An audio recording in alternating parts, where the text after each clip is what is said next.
সবাই তো ভুনা করে খায়, কিন্তু এভাবে কেউ কোনোদিনও খাননি। এখান থেকে যে পরিমাণ ডাল আমার প্রয়োজন সেই পরিমাণ ডাল। আসসালামু আলাইকুম, সবাই কেমন আছেন? আশা করি সবাই খুব ভালো আছেন। আমি আলহামদুলিল্লাহ ভালো আছি। এই ডালগুলোর নাম হলো ফেলন ডাল। এগুলো পাহাড়ি অঞ্চলে এবং চিটাগাংয়ে হয়। তা আমার শ্বশুরবাড়ির থেকে ডালগুলো পাঠিয়েছে। তো এই ডালগুলো খোসাসহ, কিন্তু এগুলোকে আবার আমি কড়াইতে ভালো করে ভেজে তারপরে এই যে দেখেন আমাদের আসিয়া বেগম এগুলাকে কুলোর মধ্যে নিয়ে পুতো দিয়ে আস্তে আস্তে ডলে ডলে পরিষ্কার করছে। তো এগুলো পরিষ্কার করার পরে চেলে তারপর ডালগুলোকে আলাদা করবে।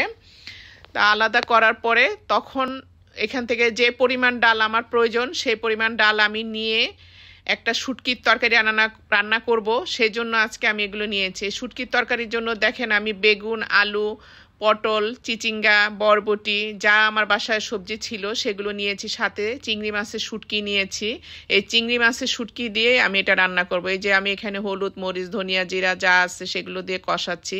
আর ওই ডালগুলো, যে ডালগুলো পরিষ্কার করে নিয়েছিলাম সেই ডালগুলো ভিজিয়ে রেখে তারপরে এই ডালগুলো দিয়েও আমি মশলাটা কষাচ্ছি।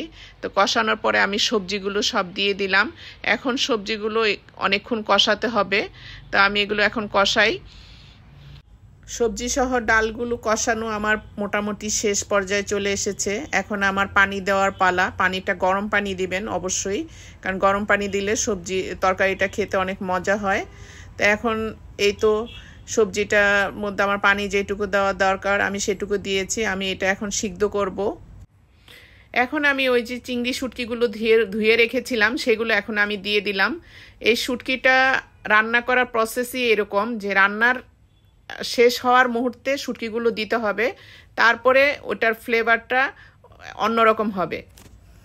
সবাই তো ভুনা করে খায়, কিন্তু এভাবে কেউ কোনোদিনও খাননি আমার মনে হয়। এভাবে করে খাবেন, দেখবেন মজা লাগবে। বিকালে আমার বাসায় মেহমান আসলো, তা আমি আবার একটু ভুনা সেমাই করলাম, একটু পেঁয়াজু বানালাম।